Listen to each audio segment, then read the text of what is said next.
As I record this, we are T-minus 2 days from the World Cup kicking off. My gosh, I have been waiting for this date for literally, I kid you not, about 4 years. I remember when I started this channel, I think when we were, 3 or 4 weeks in, and all of a sudden it started getting some steam and more followers and more engagement, that my son was like, man, wouldn't it be so cool if you were able to get tickets to go to World Cup games because of the Refs Need Love To channel, years from now? And I'm like, yeah, that would be awesome. Well, I am actually going to be going to 7 matches, the World Cup, 6 of them on behalf of FIFA and TikTok as a creator correspondent. They're paying for my flights, my hotel, some ground transportation, not everything, to get me up there the day before, day after matches. We may be able to go to some team trainings and press conferences and have all this amazing access around the stadium. It is the coolest thing in the world. But I'll tell you, I feel like I'm even more excited for the U.S. men's national team and hoping that they do well in this tournament. I do not know what's going to happen. I feel like one side of me says they can lose every game and maybe not even score a goal. One side of me is like, hey, when I saw Pepe and Pulisic clicking together, I was like, man, there's a chance here. I mean, I feel like we've got some pieces that can work together and create some things. I mean, Serginho Dest right now, unbelievable. That kid is a rock star. Robinson on the left wing, Anthony Robinson, he's just unbelievable. Some questions about our defense right now. Some questions about, the midfield right now. I'll be honest. I'm not sold on Balogun. I'd like to be proven wrong on that one. That would be nice. But overall, just as an American, I feel like we need this. As a country, we've become so fractured, and there are so few things that bring us together now. Everyone together. Sport is one of those things. Sport is one of those things.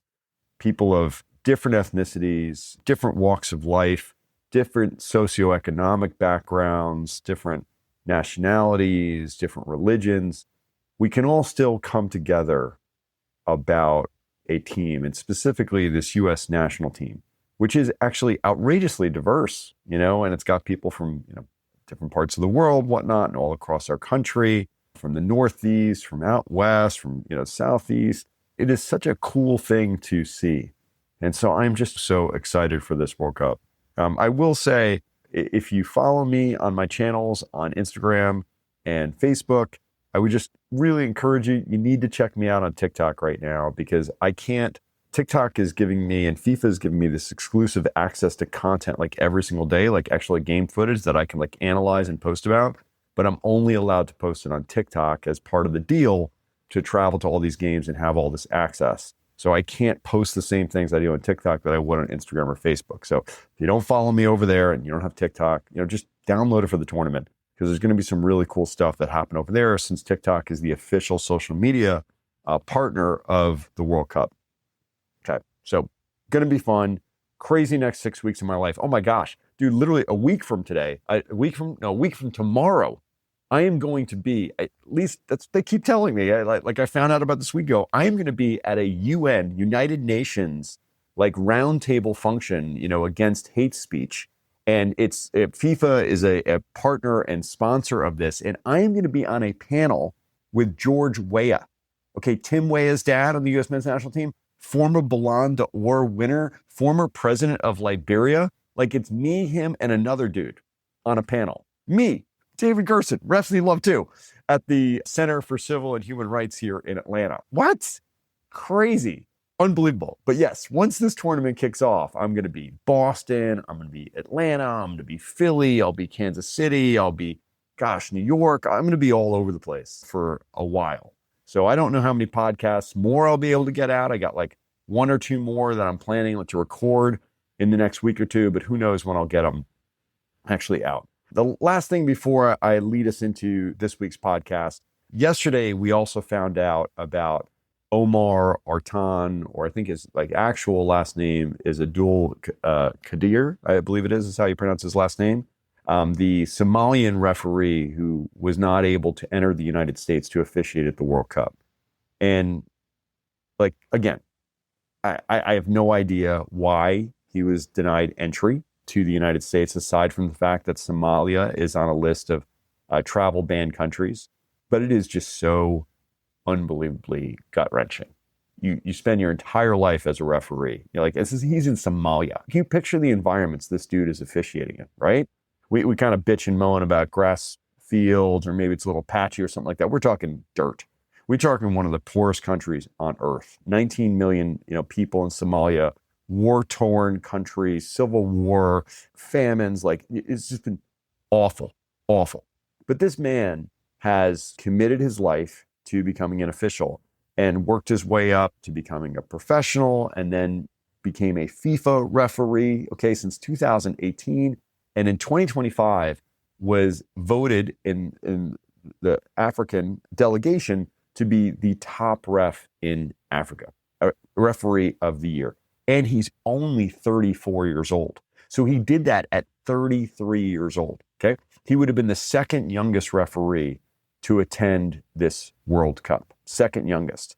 So what an amazing story. I mean, this guy is unbelievable at what he does, like fitness, foul recognition, confidence. Like, he is beloved in Africa as a referee, which is crazy to think about. He is so popular. So to come to the United States, the referees were responsible for getting their own passports, made sure the passports, so that's getting their own visas and their own travel documents to be able to come to the United States.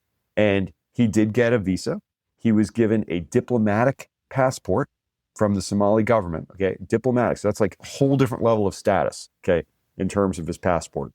And he was denied entry when he flew over, connecting flight through Turkey, came from Turkey, flew over from Turkey, lands in Miami. On the Saturday, all the referees are arriving, about a week ago Saturday, and he is denied entry by some bureaucrat in Customs and Border Patrol. And the reason given by the CBP, our government, is vetting concerns. Mind you, this guy was initially selected as a potential fit to come to the World Cup 3 years ago by FIFA, and has gone through outrageous levels of screening and has traveled all over the world as a referee and as an official. People like to complain about referees and stuff like that, but generally 99.99% of them are especially the professionals, are squeaky freaking clean, man. Militant about their profile, their social media, just their appearance, everything. This guy is everything that we should want in a professional coming to our country to work in the World Cup. And he is excluded. What I can only imagine is just because he's coming from Somalia. And I'd also like to say probably a Muslim and a black man. I'm just going to throw it in there. That often we like to put countries on, ban lists that, are Muslim and might have people with darker skin. I'm going to say it. It's true. Prove me wrong. Show me the proof otherwise, please.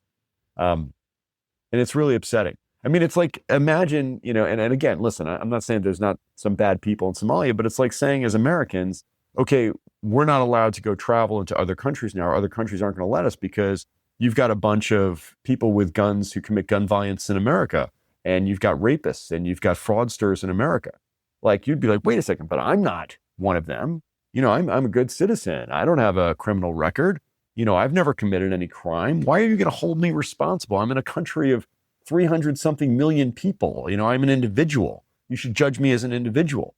And unfortunately, this young man, Omar, was not judged as an individual, was not judged on the content of his character. He was judged on something he had no choice over. The country he was born and that he's a citizen of. And I just think that's freaking wrong. And it's upsetting. And it makes me sad. So sad. And I also think about, listen, the reality of this financially. So the World Cup is the biggest payday for any referee in the world. Yes, it's the biggest event, whatnot. It's so glamorous to be able to be at the World Cup, but it's money, man. The average Somali citizen makes less than $750 a year, between 100, something like 75 to $100 a month. It's really low. Okay. This tournament, he could have made $50,000 or $60,000. That is freaking generational wealth. 40, 50 years of an average Somali salary in a 7-week period of time to come to work this World Cup.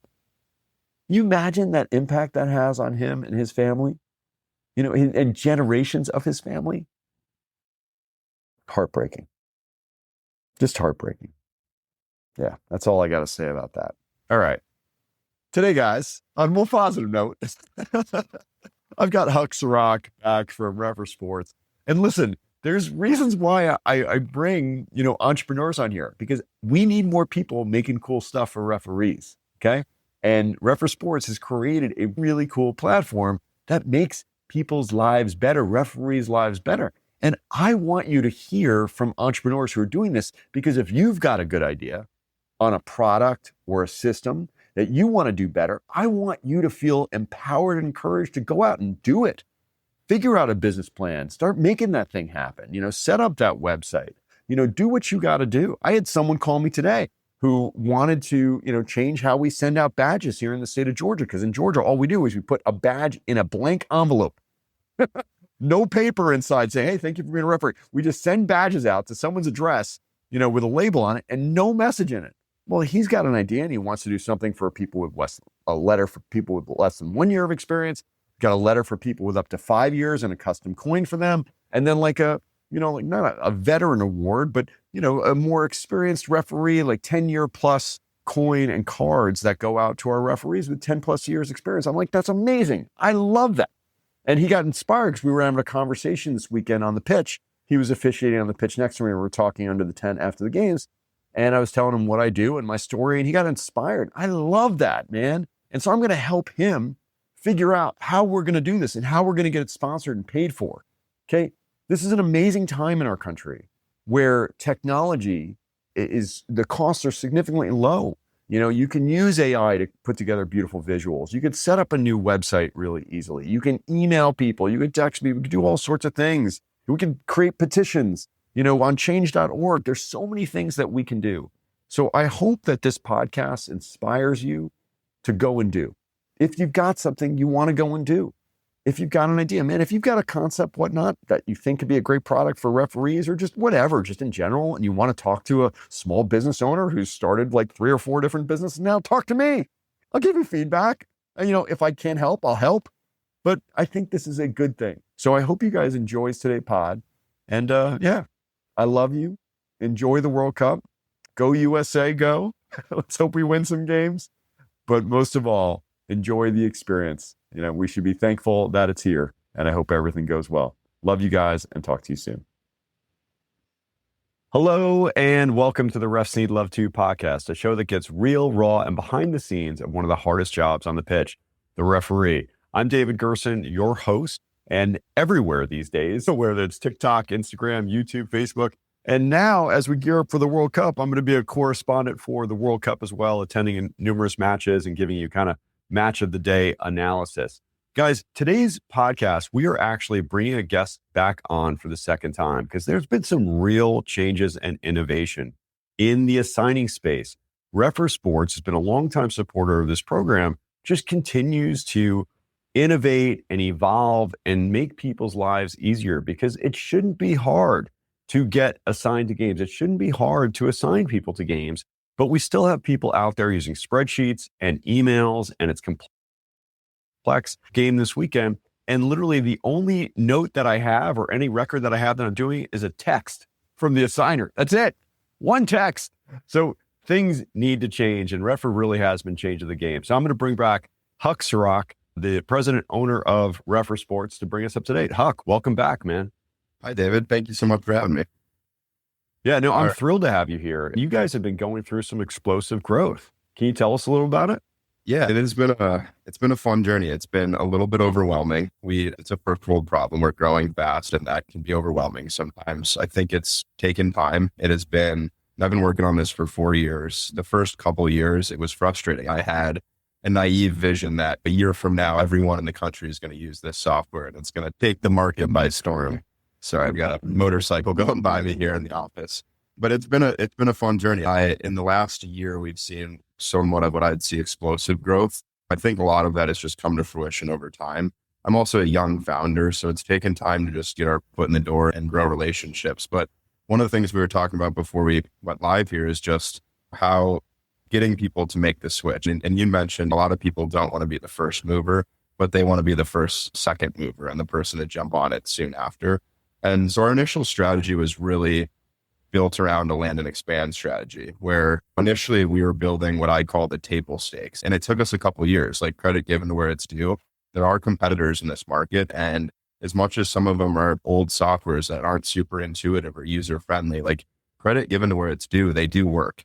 And so it took us a couple of years to build the table stakes and just the things that we needed to play the game with our competitors. And so our initial strategy really stemmed around landing and expanding. If our ideal customer profile is 1-2% of the market, let's go find those people. Soon after, 6 to 9 months later, like we have boots on the ground in different locations around the country, really advocating for our product, what we're doing.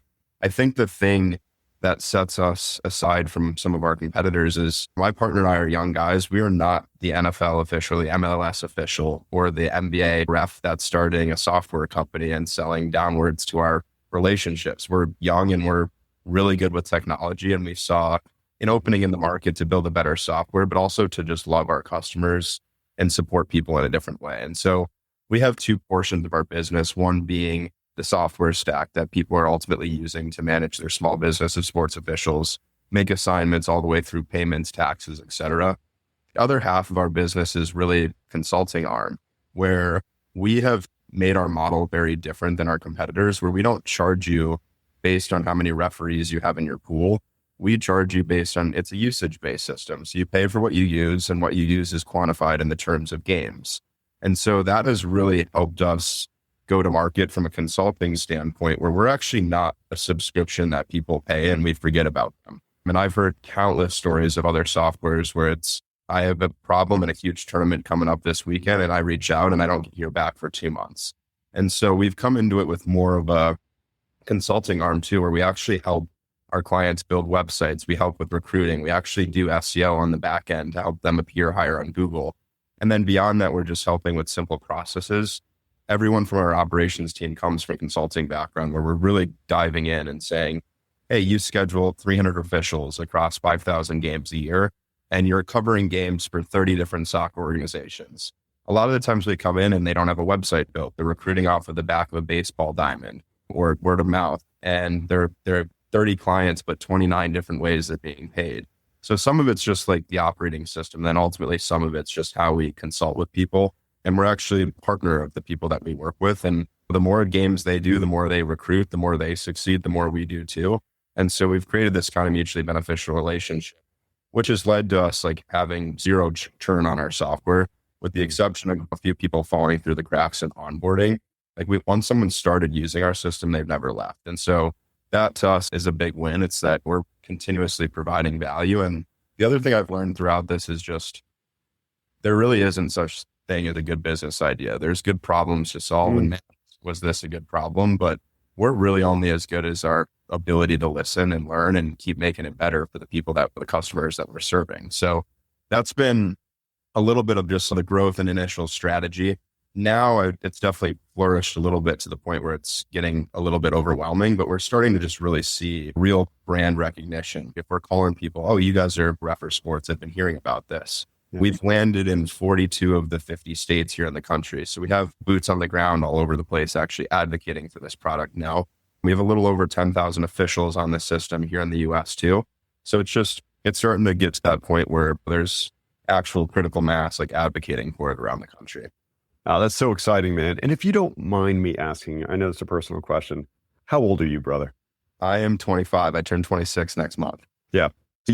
It's interesting. I get away with some things, possibly on the pitch as a referee or just in life, because I've got gray hair. And there's a thing, a lot of the assigners that you are marketing to, or even referees that you might be talking to about the software, they look at you and they're like, oh, you're a young guy, 25, 26 years old. These people have been doing this a certain way for 20, 30, 40 years. And when they started assigning, you didn't use any other automated tools. There was no apps. That didn't exist. iPhones did not exist. That was just not a thing. Google was not a thing when they started.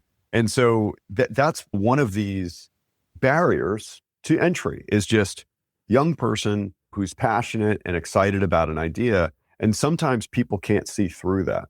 They can't see through that I've got this young person sitting across from me who's got telling me they have a better way of doing things. They actually have to see some of their peers experience it work. And then it's, oh, okay, now I'll listen. It's that classic, when the student is ready, the teacher will appear. They needed some other students to experience it and see success before they're willing to give you a shot. Yeah, we could use some gray hair on the team, actually. And it has been a challenge. At this point, I think from a technology standpoint, we've crushed a lot of our competitors and just our ability to innovate. I also think tech debt is a real thing. The way I typically describe it, if someone didn't know anything about building coding and building software stacks, like technology is like an onion. And the more things you add to that onion, the more layers there are. And eventually we get to a point where we have 100,000 people using this. We've built it for 20 years, like to cut through all those layers and change the foundation gets harder and harder. Yes. And so we've been, even in our 4 years of life of this business, like we've started to see that, and we're being very intentional about trying to minimize tech debt and continue to keep our development velocity going.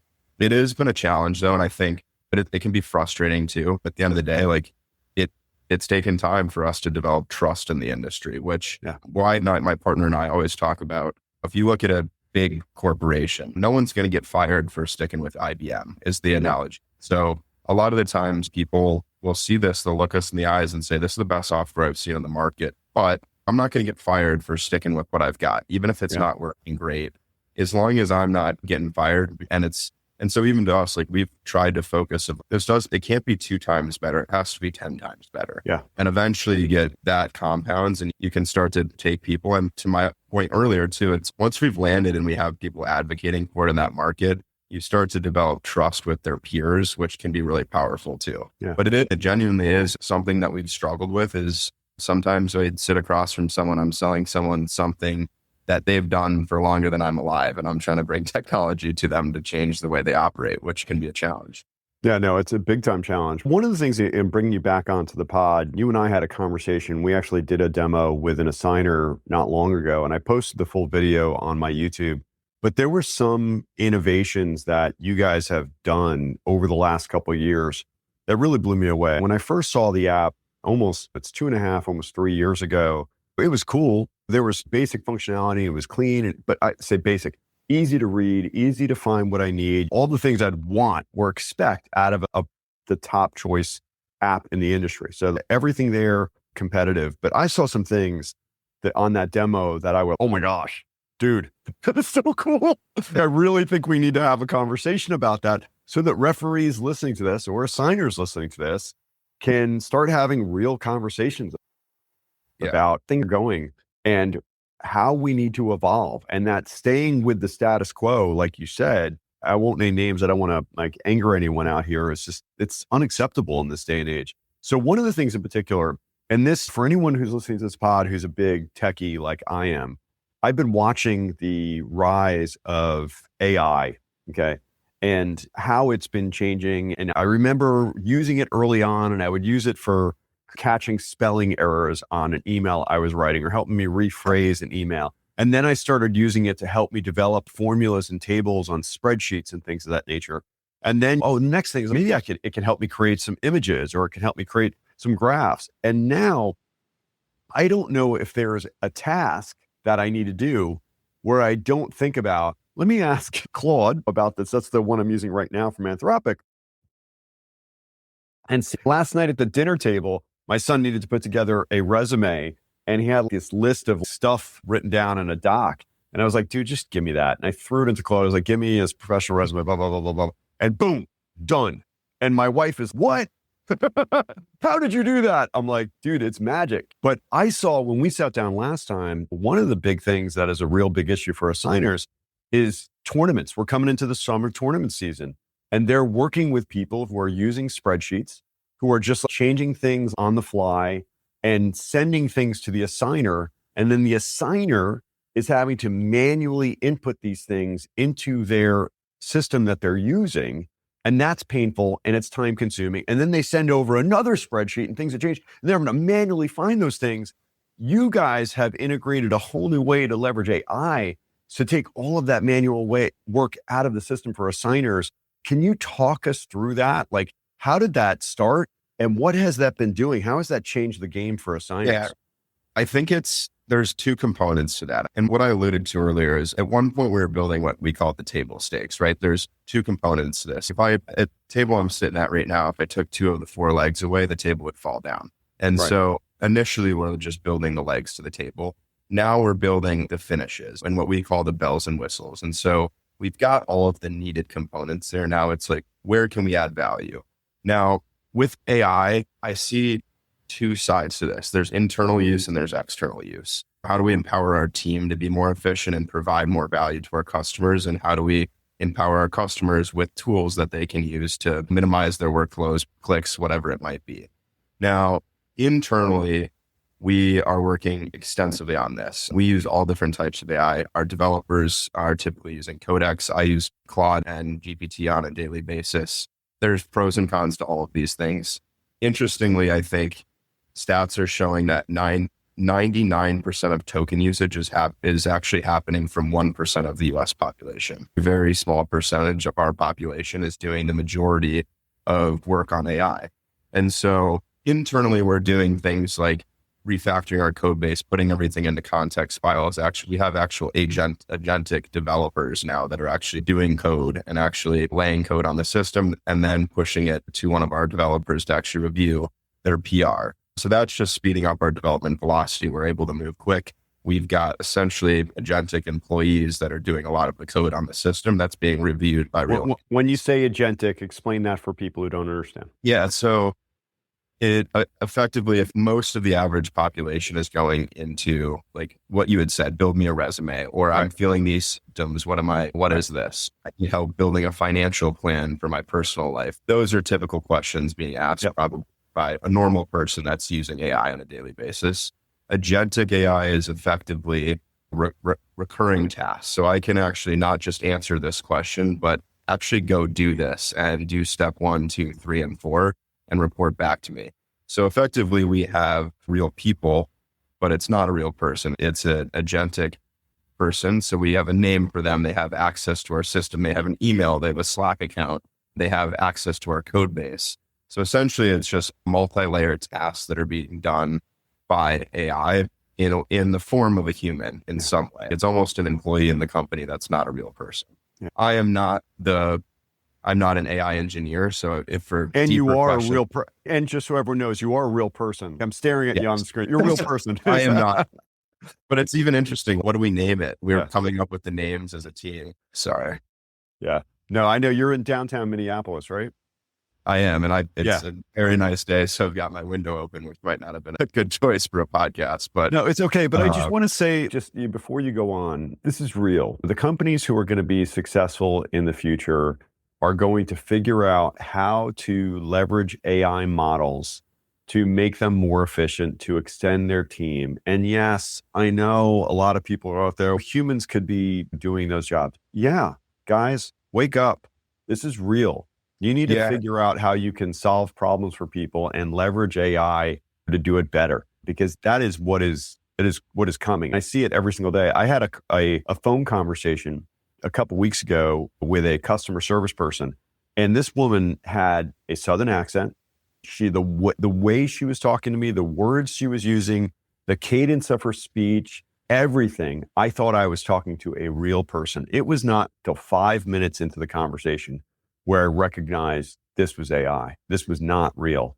It is coming. And it's just, the thing is that as an entrepreneur, for this problem that you want to solve and making people's life better and assigning and getting assigned as a referee, you can innovate faster, but you can develop better products to the market. You can be more efficient. You can lower your cost basis and not have to charge significantly more than the competition, even though you have a better product, because you're using these agentic AI models on the team. So it's one of these things. I think people hear AI, they get really scared and they get really worried. Listen, you need to recognize what it is. It could be a friend or it can be a foe. For those who are really leveraging it, it could be a big win for the company. And I think, can you talk about again how people are able to use AI now to kind of make themselves more efficient as assigners if they do have the platform? Yeah, so that's the other side of it. And from from a business standpoint, like ultimately these assigners are small businesses, whether they're structured as a nonprofit, whether they're structured as an LLC, they still are a business that needs to be efficient and operate effectively.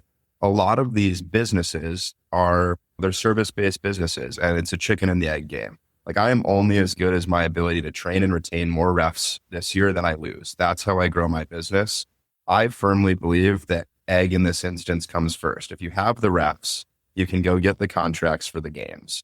And so a lot of people will say, hey, I'm going to go get a contract and then I'm going to find the refs. Like, that, in my experience, 100 times has probably worked once. Most of the time, I think it comes down to finding the refs. And now the important things to an assigner is not the 10 hours that you spend clicking on a website to make assignments. It's the 10 hours that you spend recruiting, that you do on training courses, providing mentorship, actually spending real one-on-one time with these officials. Like, the average retention rate across 30 sports right now across the US, if you start reffing today, there's about a 46% chance you'll be doing it a year from now.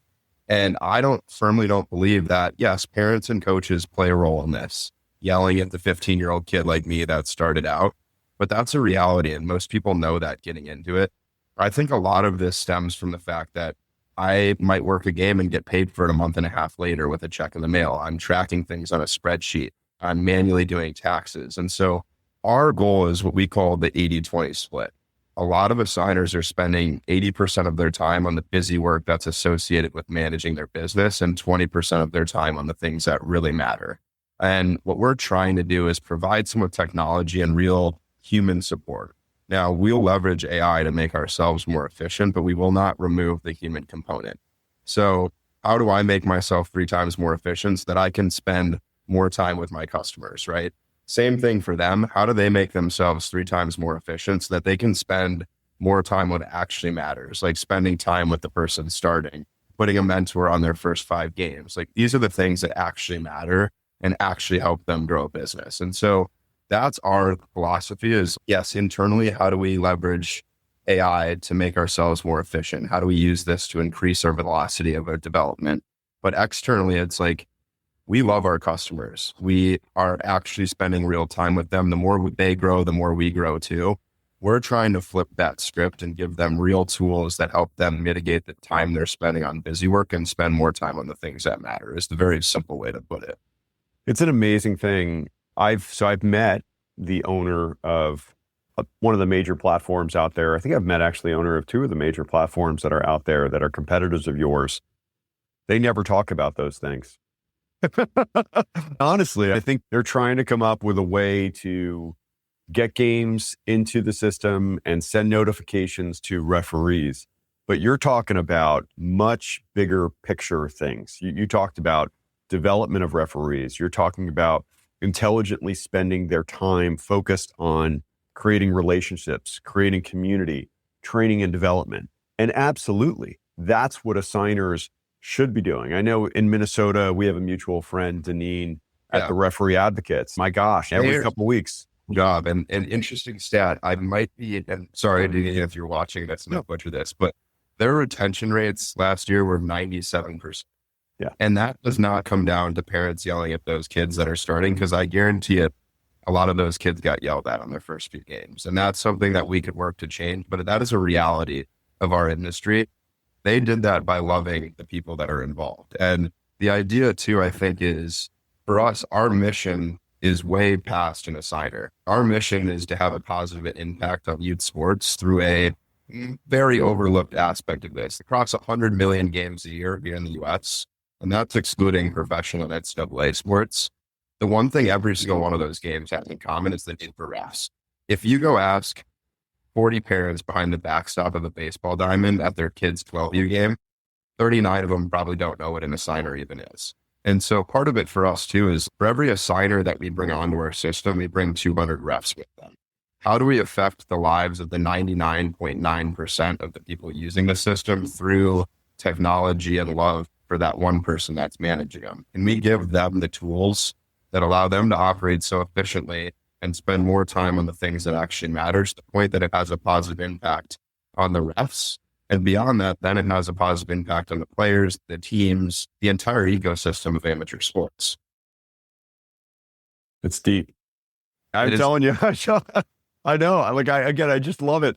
I used to we had a great CEO that I used to work for years, and he would say, if you manage to the numbers, you may hit the number. If you manage to the mission and purpose, you'll hit the numbers and beyond. And I think that's really what you're doing. You're trying to look at the big picture and trying to address these major issues that we have in turnover and lack of retention and lack of training and development.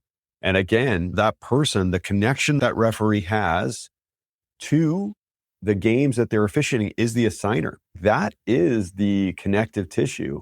They're the ones who should be thinking about, okay, who's going to be working on what game? Who should be on that crew together? Is that the right game for that person? Can we potentially get them some additional development? What kind of feedback are we getting post-game? How can I help train that person for their next match or something of nature? Can I support someone who's had a rough game? And if you're spending all of your time doing administrative busy work, you're not thinking about and doing those things that are going to help retain, develop, and train your referees and make them feel part of a community, which is what we're trying to cultivate here in the US. Now, the referee advocates, I mentioned it briefly, but I spend about 2 hours a month on webinars with their referees, both on their fast track program, which their referees really looking to advance and go as far as they can as a referee, but also with their newbies, their junior referees, those kids who are 14, 15, 16, and adults who are 40, 41, 42, who are just starting out, who have tons of questions, who are just looking for support, looking to a safe space to have dialogue about, and I did this Tuesday night, and I have a call again tomorrow night, but Tuesday night, someone was asking me, what do you do if you have a coach who yells at you, or if you have a parent who yells something at you from the sideline? All right, let's talk through it. Let's use those words. What can we do? But again, those types of activities is what's going to make an assigner successful long-term and create a really strong group of referees. Spending hours upon hours combing through spreadsheets and trying to get that information into whatever the assigning platform is not adding any value at all. Oh, you're on mute, Huck. So that's the feature I showed you a couple of weeks ago, where essentially you can drag something as simple as a picture, a handwritten schedule of a tournament. And instead of spending 3 hours in a spreadsheet just to upload those into an assigning system, the AI tool will eat through it instantly. And that's just a simple time-saving feature. One of the things, and you would ask, what are some of the big things we're working on? That community component is probably one of the biggest. We will be releasing in the next month, essentially an embedded community into the system. And so picture a Facebook group, but it's directly built into the system. So you can actually pair with multiple assigners and be a part of their community, or with governing bodies like a US soccer or a state high school league or a large multi-state tournament provider. You can actually be a part of a broader community as well. And so talking about things like posting announcements that are really simple, or just having separate channels for different sports that you assign, and also being able to manage members, have live sessions where someone can join a live video call and go over hard calls that they made. Things like training libraries, embedded messaging, so that you can create group chats directly into the system. So that's one of our big things that we're working on right now. Beyond that, we also just live by our core values. We run an operating system internally in our business, and we try and just genuinely live by our values. And so our 5 core values is, one is build with integrity, win as a team, the relentless pursuit to improve, value first, and support with enthusiasm. I think really where we are winning in every deal we do is the last thing, support with enthusiasm. We have the ability to have an actual impact on one person that can impact 200 people, that can then impact thousands of people, just through helping one person improve their processes and flip that 80-20 thing. And so just providing real human interaction. And it's tough to be an assigner. I did this for a long time. I basically assigned just to feel the pain points of an assigner so that I could build better software for this person. It's one of the most thankless jobs on the planet. Like Absolutely. I was alluding to, you go talk to 40 parents, 39 of them don't even know that person exists. Yeah. The only time you hear from someone is when something goes wrong, an official doesn't show up, or there's a dispute in the game, or whatever that might be. Like, these people need love just as much as the refs do. No pun intended for the refs need love too podcast, but Yeah, no, I would say assigners need love too. And I try and take time to send a note to my assigner every now and then and just tell them, thank you so much for this assignment. I really appreciate it. Hope you're doing well. Just because I know they get zero love. They get zero appreciation. They And are, most aren't pulling in. This isn't something people are going out and making hundreds of thousands of dollars a year. They're going out and they're supporting their local sports ecosystem, and they're doing a very overlooked thing that they get very little. They're just not hearing like, hey, you did a great job this year. Like they're hearing, hey, a ref didn't show up to my game 2 weeks ago. And or even just people being naive of, we're going to send someone a schedule on Wednesday for a 400 game tournament that starts on Friday. They probably had that scheduled 2 weeks before. And it's just, hey, they're just putting them in tough situations over and over again and making that split for them even harder. It's tough to assign a 400 game tournament. It's really tough to do it 2 days when you get a schedule 2 days before that tournament happens. yeah, no, I completely agree. I think I'm sure there's some assigner someplace who gets their full-time job and gig whatnot. I know some people who do it. Usually it's a supplemental income to a first primary job, or people do it as kind of semi-retired, but it is hard work, especially right now as we start moving into tournament season, where you're going to have tournaments that have 500 games, 1,000 games a weekend or something of that nature. It is crazy. And especially again, like when you're at the very, very top level, you're at those MLS Next events where you've got referees traveling all across the country for the opportunity to ref there, not about the money. They're literally losing money just to get there and get development. When you're doing those local recreational tournaments and you've got referees all across the experience spectrum, you got a lot of young kids out there and they're not necessarily professionals in their own right. And it's just a kind of a random part-time job. Man, and people are going to get injured over the weekend and people are going to drop out and not show up and getting all those games covered. It is brutal. How about on the other side from the referees? Have you heard any feedback now that you've had all these cool advancements to the tool and the app? Any feedback from referees about what it's like using the tool these days? Yeah, we see positive feedback all the time. We're still working on doing more surveys and actually starting to get customer satisfaction rates. Some of these things are tough just with where we are in the lifespan of our business and having real, tangible, long-term data. So we're not really releasing stuff like that as we're still trying to generate those reviews and things like that. But in general, we hear very positive things from the officials. It's been a way for me to even just talk to some of these people. I make an effort to call 25 refs on the system every week and just check in with them. What's your experience? Because we hear a lot from assigners. Like, I want this changed. I want this changed. But at the end of the day, to my earlier point, most of the people using our system are the refs. And so we do make a very conscious effort to hear them. What can we make better for you? One of the things that's one of our big 30,000 foot view things is retention rates can be improved, I think, a lot just through operational processes. Another thing I think that can improve is there's a lot of other contractor opportunities out there where you can actually work in more of a full-time capacity, especially if you do one sport, but you might really only operate 4 out of the 12 months of the year. During that season, maybe you're picking up some off-season stuff, but it's slower.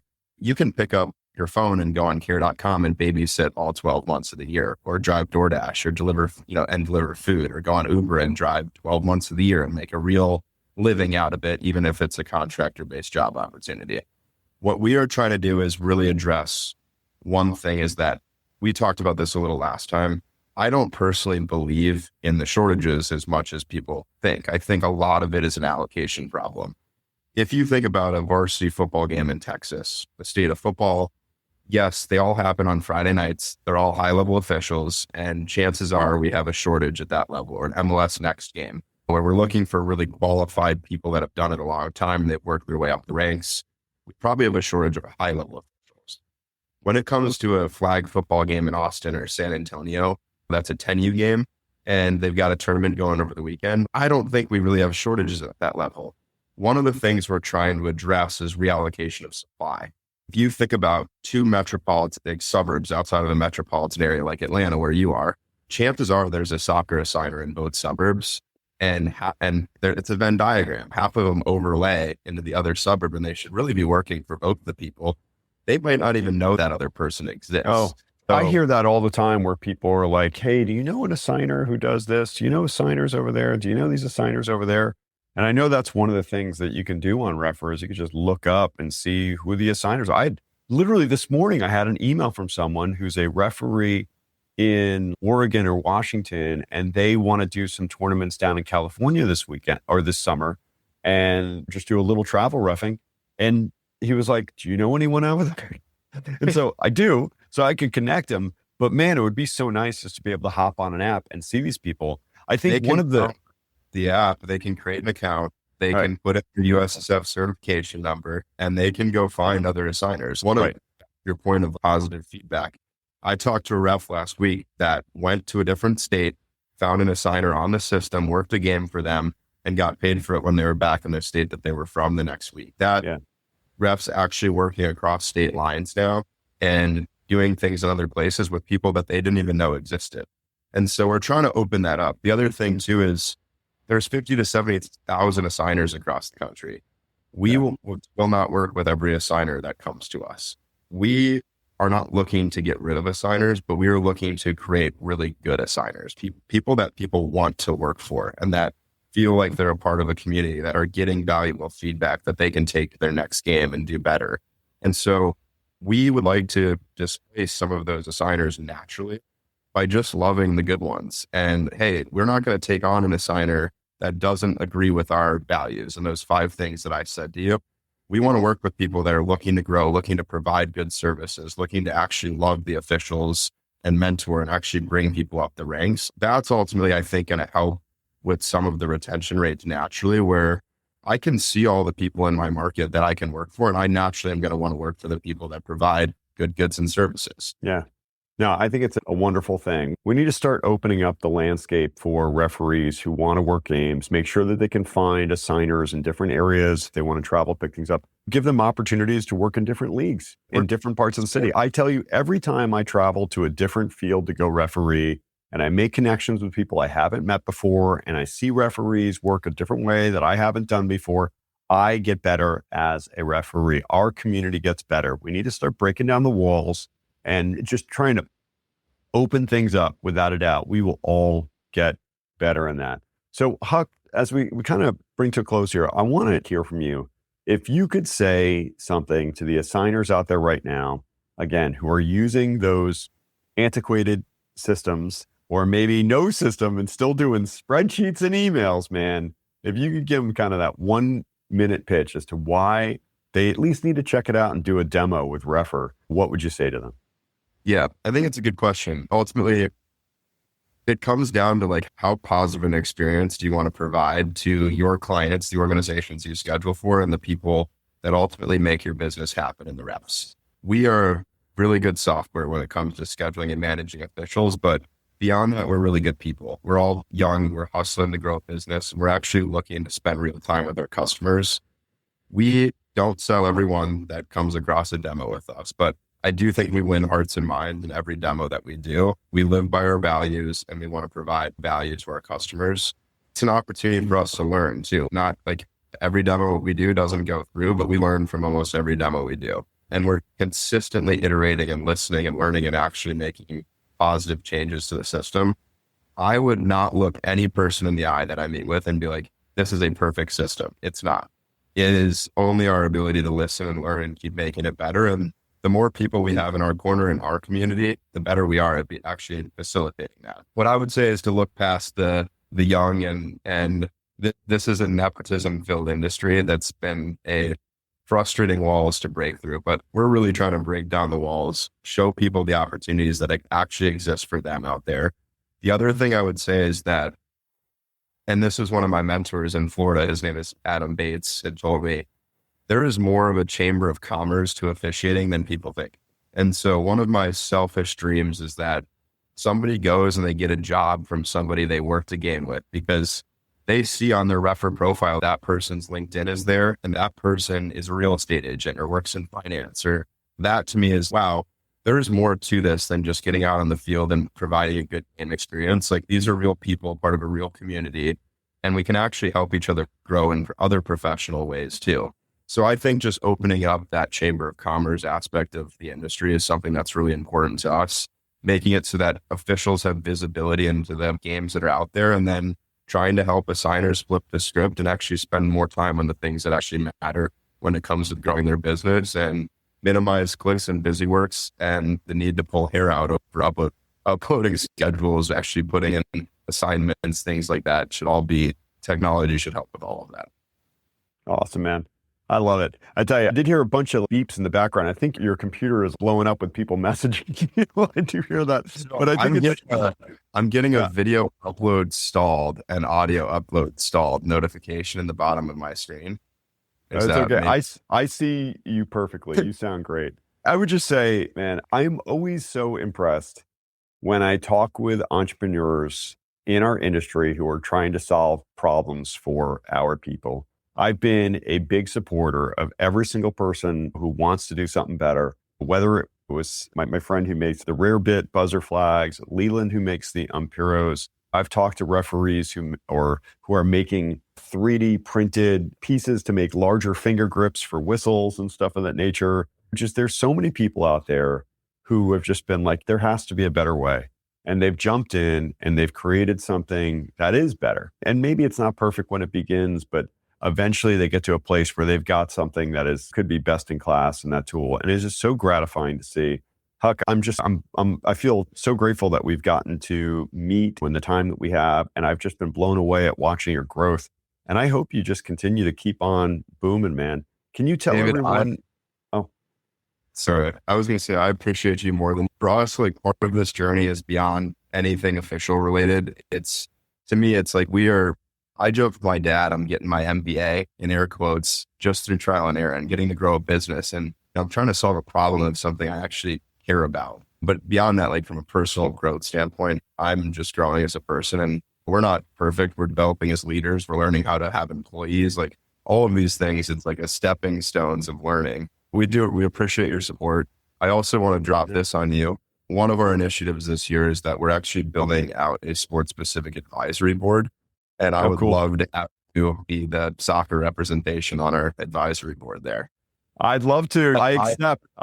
I don't need to even ask just say I accept. No problem. I'm in. I love Minnesota too. So I'd love to come on up. I owe Deneen a visit up there. I'd love to hang out with you guys. So we're going to is actually have everyone for advisory board come up here for a weekend and spend some time. We'll do a couple boring sessions and then a couple really fun events and things like that too. So I wanted to put the pressure while we're live and you can't say no. No, I'm not. I wouldn't say no. I was hoping that you'd ask. All right, man. How do people get in touch with you, my friend? Yeah, you can find us on our website, refrsports.com. We have a book a demo link there. You can also reach out to me directly. My name is Huck, Huck, and my email is huck@refrsports.com. Yeah. I just highly encourage anyone who's out there, if you're an assigner or you have influence in a referee association, please, you will not be sad if you reach out to Huck and his team and get a demo. At least it will give you inspiration and think about what could be or what other types of functionality you should be looking for in a tool. But I promise you, you will not be wasting time talking to these guys. And quite honestly, personally for me, again, as an entrepreneur and a small business owner, I'm just rooting for these people to be successful because they are doing really amazing things for our community of referees or referee assigners.